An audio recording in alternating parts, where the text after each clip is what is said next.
My stepmother convinced my father to disinherit me on the exact day my grandmother's trust activated, giving me control of $450 million and making her his boss. The notary's pen hovered over the document. My father sat across the mahogany desk in the attorney's office, his hand trembling slightly. Though whether it was from age or uncertainty, I couldn't tell. Behind him stood my stepmother, Diane, with that smile. That snake smile. The one she deployed whenever she was about to destroy someone's life and needed to make it look compassionate. "Just sign here, Richard," Diane said, her voice dripping with fake concern.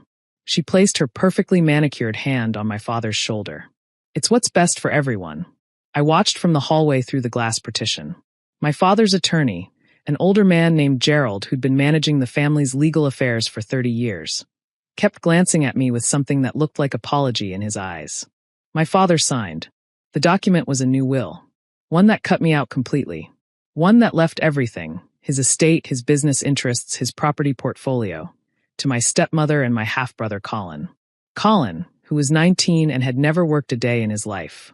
Colin, who existed primarily to spend money and get high. Colin, who my stepmother was positioning to inherit an empire that he'd never built and didn't deserve. And me? I was getting nothing. After 34 years of being his daughter. After actually working in the family business. After putting my own ambitions on hold to support his legacy. I was getting nothing. Diane looked up and saw me through the glass. Her smile widened. She actually winked at me.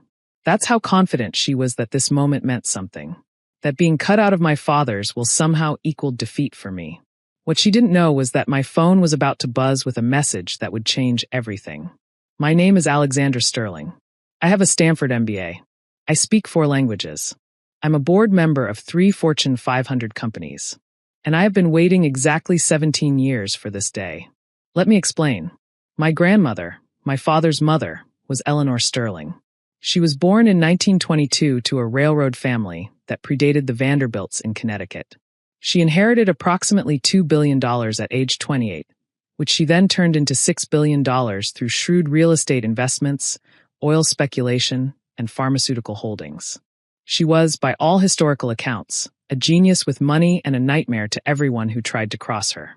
My grandmother didn't have a relationship with her son, my father, because he was, in her words, weak and easily manipulated. She did, however, have a relationship with me. She raised me for the first 8 years of my life, after my mother died and my father was too grief-stricken to parent effectively. During those 8 years, my grandmother taught me everything. How to read financial statements. How to evaluate business opportunities. How to identify when someone was trying to manipulate me. How to protect myself. When she died at age 87, she left behind a will that shocked everyone. She'd created an irrevocable trust for me, her granddaughter. Not for my father. Not for my stepmother. Not for my half-brother. For me. The trust was set to activate on my 34th birthday. April 12th of this year. Today. The trust contained $450 million in assets, real estate holdings, investment portfolios, and equity stakes in 12 different companies. It also contained a specific clause that my grandmother had written personally. This trust is for my granddaughter Alexandra Marie Sterling alone. It is structured to protect her from exploitation by family members, predatory individuals, and those who would seek to manipulate her for personal gain. Upon activation, this trust grants full authority and management power to Alexandra, with no oversight required from any other family member. Additionally, any individual employed by the Sterling family who is discovered to be manipulating family members for personal financial gain will have their employment terminated immediately and their salary and benefits reassigned to Alexandra's discretion. My stepmother Diane had been employed by Sterling Enterprises since 2008. Her salary was $400,000 a year. Her benefits package added another $100,000 in value. In approximately 45 minutes, she was about to become unemployed. And her entire compensation package was about to become mine to redistribute. I watched my father sign the documents. I watched Diane's smile widen. I watched Gerald's face confirm that the deed was done. And then I waited. Exactly 14 minutes after my father signed the disinheritance papers, my lawyer called. "Alexandra, the trust activated this morning. Congratulations. You now have control of $450 million. I listened to her run through the details. The assets. The properties, the investment accounts, the equity stakes, all of it mine. There's also something else, my lawyer continued. I've been reviewing the family employment records, and I found something interesting. Diane Sterling, that's your stepmother, correct? Yes. Her employment contract contains a clause that allows for termination in the event of financial manipulation within the family structure. Given her role in convincing your father to disinherit you today, a decision made under her influence and pressure, I believe that clause has been triggered. I'll need your authorization to move forward with her termination and the reassignment of her compensation package. Do it, I said. I walked into that attorney's office with my own documents. Gerald looked up, surprised to see me. My father looked guilty. Diane looked annoyed, like I was interrupting something important. I wanted to congratulate you, I said, looking directly at my father. On your new will. On deciding that I'm not worthy of your legacy. On choosing to leave everything to a teenager and his manipulative mother. Alexandra, my father started. You have to understand. I understand perfectly, I interrupted. Diane convinced you that I'm somehow a threat. That I'm selfish. That I don't deserve your inheritance.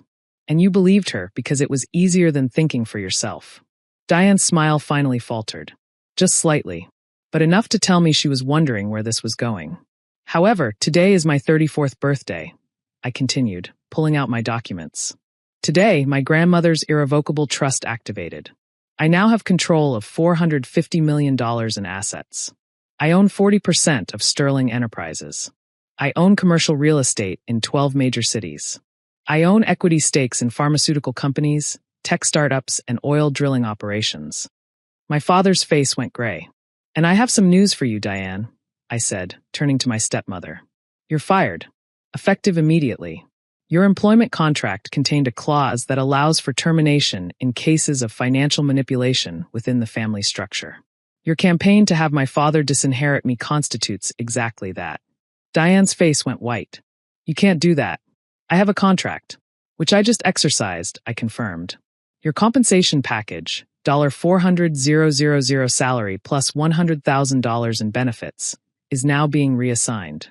As a Sterling family heir, I have authority over all family employment decisions. You no longer work for Sterling Enterprises. I'm calling my lawyer, Diane hissed. Feel free, I said. But your lawyer will tell you the same thing my lawyers told me.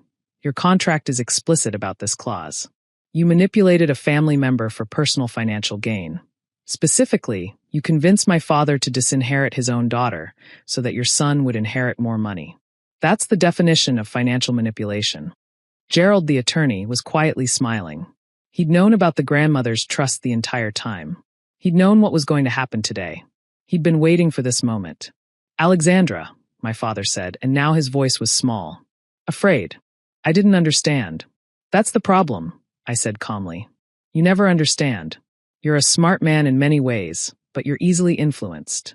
You needed someone strong to guide you, and instead you let Diane guide you into making a decision that was not only hurtful but legally irrelevant. My grandmother's trust doesn't care about your will. My inheritance came from her, not from you. What are you going to do? My father asked. I pulled out another document. I'm restructuring your position at Sterling Enterprises. You'll remain as chairman emeritus, a ceremonial role with an office and a title. Your salary is being reduced to $200,000 per year, which is more than generous for an advisory capacity. You'll have no actual decision-making authority. That responsibility now belongs to me. My father looked like I'd physically struck him. Additionally, I continued, I'm putting Diane's compensation package into a charitable foundation. The $500,000 per year that she was earning will now fund educational scholarships for underprivileged women. Her benefits package will support family therapy services for families experiencing financial exploitation. This is revenge, Diane said bitterly. No, I corrected. This is justice. You tried to steal my inheritance by manipulating my father. You convinced him to cut me out of his will so that you and your son could have more money. That's theft, Diane. It's just theft that operates through legal documents instead of a gun. And I'm not going to tolerate it. I turned to my father. I'm giving you an opportunity to decide who you want to be. You can accept your new role and rebuild some semblance of respect with me. Or you can fight this and find yourself completely cut out of Sterling Enterprises. Your choice. Then I left the office. I didn't wait for responses. I didn't wait for explanations. I'd already decided what was going to happen, and nothing my father or stepmother said was going to change it. The legal battle took 6 months. Diane hired attorneys who tried to argue that her termination was discriminatory. My lawyers crushed that argument by producing documentation of her financial manipulation. My father tried to argue that his will should supersede my grandmother's trust. My lawyers destroyed that argument by pointing to the irrevocable nature of the trust and my grandmother's explicit language that it was protected from family interference. In the end, there was no battle. Diane withdrew her claims, took a settlement package, $1 million, which I considered generous, and disappeared to Los Angeles. My father, facing the reality that he'd destroyed his relationship with me for nothing, eventually accepted the olive branch I'd extended. We didn't become close. We didn't become a warm, functional family, but we developed a respectful working relationship. He advised me on business matters. I listened, sometimes implemented his ideas. He learned to recognize when Diane had been manipulating him. Colin, my half-brother, tried to sue me for his lost inheritance. His lawyers argued that he'd relied on the promise of money and had made life decisions based on that promise. My lawyers asked, what life decisions? Getting high? Spending money he didn't have? We won that case in approximately 45 minutes. What surprised me was what happened with my father's actual estate, the money that Diane had convinced him would go to Colin and her. When he died 3 years after the trust activation, his will, the one that cut me out, went into probate. His estate was approximately $40 million. Because he died with the disinheritance document in place, that money went to his second wife, Diane. Except Diane was no longer married to him. They divorced during the litigation, and Connecticut law is very clear. A divorce revokes all beneficiaries listed in a will. My father had never updated his will after their divorce because he'd been so focused on the legal battles that he'd forgotten to do the administrative work. So his $40 million estate, the money he'd fought so hard to keep from me, became part of his probate estate with no named beneficiary. It went to the state, and per his original will, the one before the disinheritance, that $40 million was designated for educational endowments and medical research foundations in my name. My father's attempt to destroy my inheritance ended up creating an even larger legacy that bore my name. I sometimes think about what my grandmother would have thought of all this. I like to believe she would have been proud. Not of the victory, exactly, but of the way I'd handled it. With calm, with documentation, with precision, with the kind of strength that comes from knowing your own value and refusing to compromise it for anyone's approval. I run Sterling Enterprises now. We're worth $18 billion.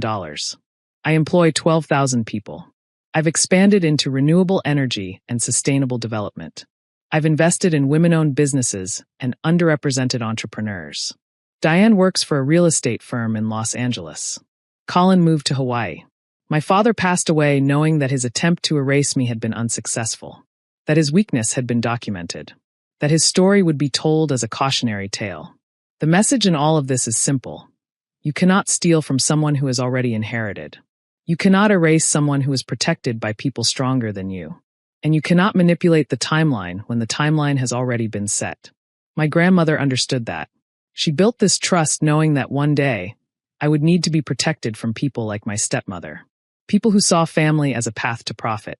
People who didn't understand that some legacies are built to survive exactly this kind of attack. I survived it because I had a grandmother who loved me enough to protect me from beyond the grave. And I emerged not just intact, but more powerful than I would have been if my father had actually included me in his will. That's the real inheritance. Not the money, though the money is substantial. It's the understanding that your worth doesn't come from someone else's acknowledgement. It comes from what you build, what you protect, what you're willing to fight for. My grandmother taught me that, and Diane discovered it far too late.